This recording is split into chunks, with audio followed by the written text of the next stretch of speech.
Olá, PHVox, eu sou o Marcos Chagas, analista de relações internacionais. Quero trazer aqui para vocês três tópicos que eu acho que seriam interessantes para a gente conversar essa semana, principalmente considerando aí a agenda internacional, né? Então, em primeiro lugar, eu queria trazer uma atualização para vocês sobre o que está acontecendo no Reino Unido. Como vocês sabem, né, a gente já discutiu aqui diversas vezes, o Reino Unido, Estados Unidos, Europa, os países desenvolvidos como um todo, né, eles têm enfrentado uma situação muito grave em relação à inflação, problemas de preços, problemas de custo de vida aumentando bastante, principalmente em relação à energia, né?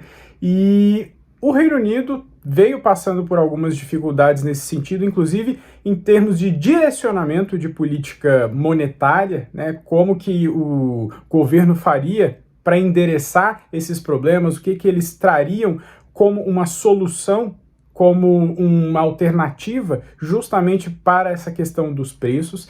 E isso impactou bastante não só do ponto de vista de projeção futura, mas principalmente também em relação ao que se tinha ali na parte dos programas sociais. Cheguei a falar isso com vocês ali nas semanas anteriores. E isso está levando a uma situação bastante complicada, principalmente agora no contexto de inverno que a gente tem no hemisfério norte. Está sendo até chamado novamente, né, do inverno dos descontentes, como a gente já teve em outros momentos aí da história, não só britânica, mas europeia em si. E a gente está vendo agora a presença de movimentos de greve muito mais graves dentro do Reino Unido, que estão se desenvolvendo muito rápido e que já estão, inclusive, em execução. Então a gente teve ali, nessas últimas semanas, né, uma sinalização muito clara, principalmente da parte dos serviços de saúde, né? Então a classe de enfermeiros, né, serviços relacionados ali ao cuidado dos sistemas de saúde, resolveram que vão fazer paralisações, e a gente teve algo que não acontecia há cerca de 30 anos no Reino Unido, que foi a sinalização dos atendentes, né, de serviços de emergência, dizendo que eles participariam também desses movimentos de greve. Então a gente tem uma situação muito complexa agora no fim de ano, porque é uma época já muito conturbada por causa do Natal, por causa das festas de fim de ano e outras questões. É uma época muito conturbada ao mesmo tempo por causa do inverno, que ele chega ali no pico nesse período do ano. Então a gente tem uma série de questões de saúde, né, questões sociais mais significativas nessa época do ano. E com essa questão dos movimentos de greve, né, outras categorias também estão se colocando ali numa posição de iniciar movimentos de paralisação, a gente pode ter um movimento muito complexo para o governo britânico, justamente porque eles vão ter que saber lidar com isso do ponto de vista político, mas também providenciar soluções para que você não tenha uma estagnação dos serviços sociais, para que o país não pare em certos pontos. Então é uma situação muito complexa. Inclusive estava sendo colocado, eu estava vendo nos jornais britânicos essa semana, que existe um grande receio que pessoas, por exemplo, que não precisariam mais estar nos hospitais, que já foram recuperadas, pessoas mais idosas principalmente, vão sofrer muito com isso. Talvez tenham que passar o Natal dentro dos hospitais, porque não tem como serem liberados para irem para suas casas, né? Não tem como ter esse acesso a serviços de saúde por fora. E o maior medo do governo britânico agora em relação a essa situação é com os serviços de emergência, porque é o que pode trazer um impacto mais severo, principalmente diante de algumas emergências que ocorrem naturalmente durante o inverno. Geadas, né? A gente tem ali nevascas em algumas regiões do Reino Unido, então pode ser um problema público geral que está pressionando bastante o governo britânico. Bom, sobre o Reino Unido era isso que eu queria falar para vocês, pessoal.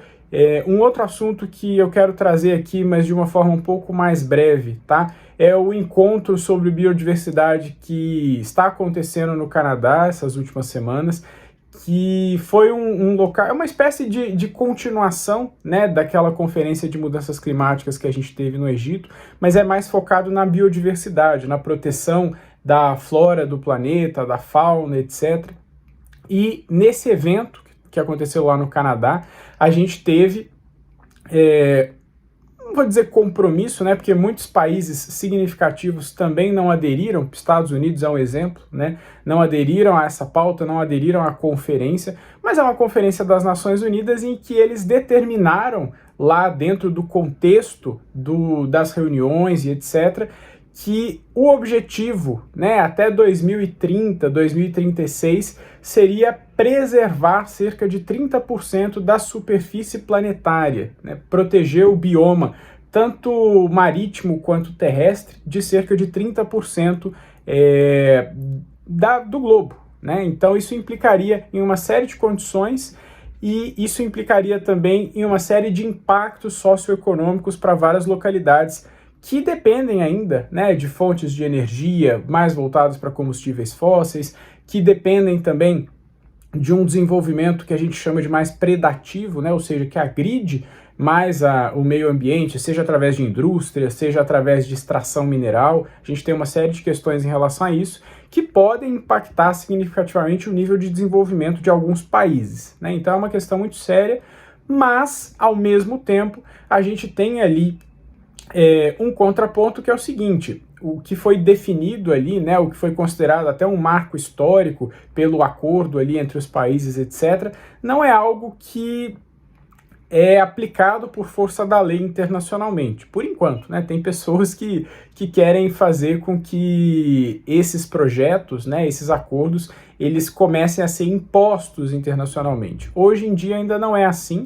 É mais um ponto de vista de recomendações, né, práticas comuns, saudáveis, sustentáveis, etc., entre os países, mas e falta ainda muito desenvolvimento no tocante a como será buscado esse objetivo, né, como que eles vão fazer de fato, efetivamente, para preservar cerca de 30% da superfície terrestre, quais países vão aderir ou não, e eles aderindo ou não, né, como que isso seria uma medida efetiva, né, que vai trazer eficiência para a preservação ambiental e local, né, desse bioma. E foi muito questionado também um ponto que as entidades ambientalistas, elas esperavam que tivesse uma proteção maior destinada aos oceanos, às correntes marinhas, etc., e não foi muito bem o que aconteceu. Foi um projeto mais voltado para regiões terrestres, apesar de englobar também, né, o bioma marinho e etc., mas principalmente no tocante à preservação de espécies, os biólogos e os principais especialistas das ONGs que estavam presentes e tudo não ficaram muito contentes porque, segundo a avaliação deles, faltou um trato mais específico em relação aos oceanos.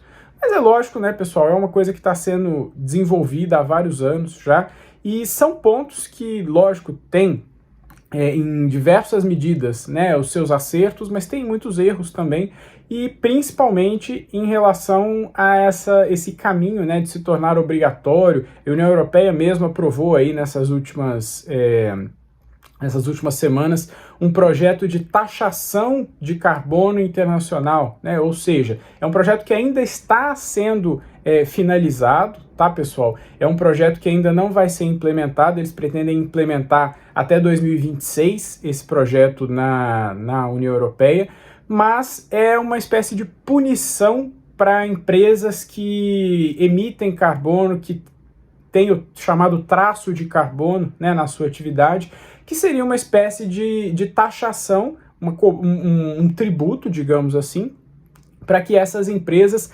fossem obrigadas a compensar suas emissões, a compensar, né, o mal que elas estão fazendo no meio ambiente. E isso pode ser um problema muito sério por dois motivos, tá? Aí falando mais do âmbito da União Europeia, aproveitando que a gente pegou esse gancho, tá, pessoal? Pode ser ruim por um ponto, porque acordos como legislações como essa, né, elas tendem a ser muito mais voltadas para dentro do local, para dentro do bloco, então isso pode acabar distanciando mais comercialmente, economicamente, a União Europeia de outros parceiros internacionais, principalmente porque vai ficar muito difícil, em certa medida, que empresas de países em desenvolvimento ou subdesenvolvidos, por exemplo, consigam acessar esses mercados se essas legislações forem aprovadas na íntegra, se elas forem aprovadas com o rigor que se pretende. E segundo, porque a gente pode ter como consequência, né, desse acesso menor, aumentos de preços, a gente pode ter inviabilizado, inclusive, desenvolvimento em certas regiões do globo que dependem, né, dessa exportação para a Europa. E se outros blocos, outros países seguirem essa dinâmica, né, para trazer aí pela força da lei uma taxação que não seja acompanhada, né, de um projeto muito bem estruturado, não só de conscientização, mas também de adaptação das indústrias, né? Isso pode trazer um problema muito sério aí para o futuro, principalmente quando a gente fala, né, do ponto de vista de fabricação de alimentos, produção de matérias-primas, né, que são muito importantes ali para a atividade humana, não só atividade industrial. Às vezes o pessoal pensa, né, que é muito voltado para a indústria, mas não, tem muitos projetos que visam exatamente atividades agrícolas, por exemplo, pecuária, né? Então, são aspectos que podem ter um impacto muito drástico, muito significativo, dependendo de como eles forem implementados, dependendo de como for desenvolvido esse processo, né? Lógico que as empresas poluírem menos, as empresas degradarem menos o meio ambiente, é bom para todo mundo, lógico, isso é inquestionável, né? A gente precisa conservar numa medida muito grande e evitar alguns erros que foram cometidos no desenvolvimento ao longo do passado, né? Mas esse é um projeto que ele demanda muito tempo, ele demanda muitas atividades e muita consciência no sentido de não prejudicar o desenvolvimento humano, não prejudicar, né, a alimentação dos seres humanos em certa medida, por conta, né, de uma agenda política que visa acelerar, né, carbono zero, tudo zero agora. Então a gente quer eliminar séculos, milênios, às vezes, de desenvolvimento humano, justamente porque ele não está ainda totalmente adaptado a uma realidade em que esses grupos querem. Então é um processo que ele tem que ser feito com muita calma, ao longo de muito tempo, muito desenvolvimento, para que a gente tenha, de fato, o que a gente chama de sustentabilidade, né? Não é nem privar o desenvolvimento, nem ter aquele desenvolvimento que acaba sendo tão predatório que ele causa problemas, né, para o próprio planeta e para o próprio ser humano. Então, é uma pauta muito complicada, né? Mas eu queria trazer para vocês essa atualização da parte da conferência no Canadá e da parte também dessa legislação que a União Europeia está finalizando, tá bom, pessoal? Mas a gente vai seguir acompanhando isso de toda forma, fiquem de olho nesses pontos. O último ponto que eu queria trazer para vocês, que eu acho que é de fundamental importância, prestem bem atenção, voltando ali mais para o continente asiático. Tá? A gente tem falado muito sobre a questão da China já desde que a gente começou o Conexão Ásia aqui no PH Vox. Vocês têm acompanhado muito também os desenvolvimentos que a gente traz sobre a Índia, sobre os parceiros ali, né, na região do Indo-Pacífico. Eu falei muito disso no vídeo da semana passada também. E um ponto que eu queria trazer para vocês de muito importante, que alguns jornais começaram a noticiar, a discutir isso na língua inglesa, tá? Aqui no Brasil eu ainda não vi nem sombra desse tópico, dessa discussão sendo colocado, é a questão da rivalidade mais acentuada entre a Índia e a China, tá? Vou explicar. Semana passada eu falei com vocês, né, sobre algumas disputas que estavam acontecendo na fronteira entre a Índia e a China, principalmente ali no nordeste do território indiano, mas isso é coisa que acontece já há várias décadas, né? Não é nenhuma novidade, como eu mesmo falei para vocês. A diferença no que eu vou trazer para vocês aqui agora é no ponto de vista econômico, no ponto de vista de relacionamento regional. O que está acontecendo? Como vocês sabem, a China já há mais de uma década, ela vem desenvolvendo uma técnica muito predatória em relação não só aos vizinhos asiáticos que ela tem, mas principalmente em relação a países em desenvolvimento ou que têm dificuldade de desenvolvimento, os subdesenvolvidos. E nisso ela vai financiando dezenas de milhares de projetos, vai adquirindo territórios, vai comprando empresas na América Latina, na África, no Oriente Médio, na Ásia. E um dos principais motivos para isso é viabilizar aquele projeto que a gente já trouxe aqui várias vezes no PH Vox, que é a iniciativa Belt and Road, né? Que seria aquela rota de comércio ali, uma nova rota da seda pelo continente asiático, né? Que beneficiaria muito a China, ligando ali China e Europa praticamente. Pois bem, com isso, a China, eu já falei isso também algumas vezes, a China vem incomodando muitos países, inclusive muitos vizinhos, né? Por isso que ela tem uma dificuldade muito grande em ter apoio na sua própria região. Então, isso traz para ela um desconforto em termos de balança de poder, em termos de projeção global, principalmente, que outros países não têm ou têm menos, né? A gente vai ver a Europa, por exemplo, tem muitos problemas regionais, mas a convivência com os vizinhos é muito mais tranquila, tirando Rússia, tirando Turquia, talvez ali em certa medida, mas a convivência é muito mais tranquila com os vizinhos. E a China não tem isso, então ela está sempre enfrentando uma oposição muito grande dos seus vizinhos, principalmente de fronteira. E a Índia identificou nisso, né, uma oportunidade para iniciar, na verdade, um movimento bastante semelhante a esse que a China tem feito nas últimas décadas, só que de um ponto de vista bem mais pacífico, né? Bem menos agressivo que a China vem fazendo. Então, se a China vem fazendo aquisições hostis ao longo do globo, vem endividando países propositalmente para depois adquirir, né, territórios, adquirir concessões forçadas, favores políticos, etc., a Índia, lógico que ainda está num começo esse processo, tá, pessoal? Então ainda é uma fase bem mais embrionária do que o nível de investimento que a gente tem hoje por parte da China, mas a Índia está começando a tentar disputar essa capacidade de patrocinador internacional com a China. E ela está começando de uma forma muito estratégica, porque a Índia já está destinando ao longo dos últimos 2 anos, principalmente ali depois que a gente teve uma estabilização, né, do coronavírus, a Índia começou a financiar, utilizar alguns bilhões de dólares para financiar parceiros estratégicos, principalmente nas regiões de fronteira. Então, ela está iniciando uma competição que pode ser muito dura para a China, porque ela está, ao mesmo tempo que trazendo crédito, oferecendo auxílio de infraestrutura e, com isso, logicamente, colocando, né, o seu posicionamento de uma forma mais incisiva ali no continente. Ela está fazendo isso ao mesmo tempo em que ela está cativando esses parceiros, né? Ela está trazendo para a sua esfera de influência e esfera de poder esses parceiros, porque ela não está partindo de uma forma ofensiva contra esses parceiros estratégicos, como a China fez e vem fazendo ainda em muitos casos. Então ela está se colocando numa forma de marketing internacional como alternativa amigável à China. Então é um país que tem uma capacidade de desenvolvimento ainda muito latente, né? Tem muito para crescer a Índia, tem uma capacidade de financiamento e boas relações não só na região, mas no exterior, com grandes atores internacionais na Europa, nos Estados Unidos, Canadá, Oceania, Japão, né? Então a gente tem uma rede de relações internacionais bem mais sólida e bem mais saudável pela parte da Índia do que quando a gente compara com a China, por exemplo.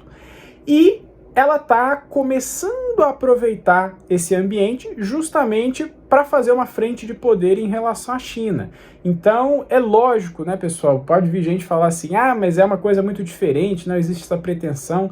É lógico que a Índia está começando de uma forma bem tímida ainda, apesar de já estar investindo alguns bilhões de dólares em parceiros estratégicos, principalmente em infraestrutura, tá? E normalmente de uma forma muito mais sutil, lógico, que a forma que a China faz, né? Mas normalmente isso traz consigo, né, empresas indianas, traz consigo presença militar indiana em alguns locais. Então isso pode ser, não só para a Índia, mas para o Ocidente, pode ser uma boa oportunidade, uma oportunidade de ouro ali para contrabalancear os movimentos da China. E principalmente porque, além de ser algo, né, que é muito mais palatável comercial e diplomaticamente do que o que a China vem desenvolvendo, é um processo que tem até o momento muito mais transparência, uma competição muito mais justa do que a gente vê com as empresas chinesas, não tem uma presença, né, daquele Estado como o Estado chinês tem nas empresas da Índia, né? A gente não vê, por exemplo, como várias empresas chinesas, o Estado dominando aquela empresa, fazendo os contratos, etc. Então pode ser um desenvolvimento para ali com o que a China tem feito e que pode prejudicar bastante a ambição da China principalmente, né, quando a gente fala do desenvolvimento regional. Então a Índia pode ter o benefício de atrair, né, de cativar bastante esses vizinhos, prejudicar a posição continental da China e com isso acabar inviabilizando, inclusive, dependendo de como se desenvolver isso, tá? Mas a Índia pode, inclusive, inviabilizar, de certa forma, a iniciativa Belt and Road, que ainda é hoje um dos principais, se não o principal projeto de infraestrutura e projeção de poder da China, tá? Então estou trazendo para vocês, é lógico que a gente ainda vai falar muito disso aí para frente, é um conjunto muito grande de informações, muita coisa ainda é em estágio embrionário, como eu falei para vocês, né? Tem países, por exemplo, em que a Índia começou conversas para levar suas indústrias, levar suas empresas para aquelas regiões e então iniciar uma esfera de poder nesses países, mas tem um potencial não só combativo em relação à China, mas um potencial de desenvolvimento para a Índia e para esses países, por meio de cooperação internacional, muito significativo. Então achei interessante, é um tópico muito importante, vocês devem ver aí mais para o futuro, aqui no PH Vox, ao longo do Conexão Ásia, ao longo das nossas conversas semanais, mas é um aspecto que tem um potencial de importância muito grande, principalmente à medida em que o mundo começar a voltar os olhos novamente para a China e para a região do Indo-Pacífico, como eu falei para vocês na semana passada. E isso, não entendo porquê, né? Porque a gente já tem alguns veículos, inclusive da grande mídia, aqui no Brasil, por pior que sejam as coberturas, né? Mas a gente já tem veículos que têm uma capacidade de cobertura internacional muito maior, né? Não sei por que isso não está sendo falado aqui no Brasil, até suspeito, né, que possa ter algum envolvimento chinês para tentar ocultar um pouco essa competição, né? Para tentar colocar a China numa posição internacional ainda de dominância, né? Mas o fato é que a gente tem visto com muita dificuldade, principalmente notícias sobre a Índia, na mídia de língua portuguesa de forma geral, tá? E são coisas que, por exemplo, num Financial Times, num The Economist, já se tem artigos, já se tem análises sobre esses pontos. Podem não ser, logicamente, né? A gente tem que ler com muito critério, com muito cuidado, podem não ser, logicamente, fontes das mais confiáveis em certa medida, mas são trabalhos que, em alguns pontos, trazem informações muito relevantes para a gente. Aí cabe a gente fazer essa reflexão, fazer a análise, ponderar outros pontos, que é o que a gente tenta trazer para vocês aqui no PH Vox. Tá bom, pessoal? Bom, por hoje era isso que eu queria trazer para vocês. Se ficou alguma dúvida, tá? Se algum ponto não ficou muito claro, falem pra gente, podem me mandar nas minhas redes sociais, podem me mandar no chat privado, acionem a gente aqui no PH Vox. A gente está aqui para tentar fomentar o máximo possível informação de qualidade e essa discussão que a gente tem sobre os tópicos que muitas vezes ou ela acaba esquecida, né, porque não é relevante para interesse de algumas mídias, ou ela acaba ocultada justamente porque não seria atrativo para certos players aí, inclusive internacionais, que fosse difundido. Então o objetivo é a gente trazer isso para a gente discutir cada vez melhor esses pontos aí que às vezes passam despercebidos na política internacional. E esse aspecto da China e da Índia é um ponto que, principalmente na próxima década, tende a ficar cada vez mais relevante com esse foco da política internacional voltando para a ótica do Indo-Pacífico, tá bom?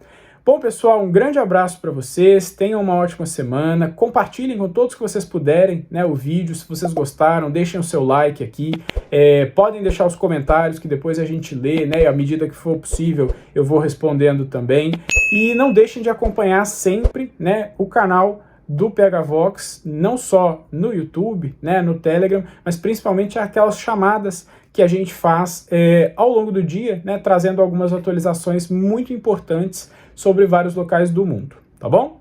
É isso, um grande abraço para vocês, fiquem com Deus, até semana que vem. Tchau, tchau.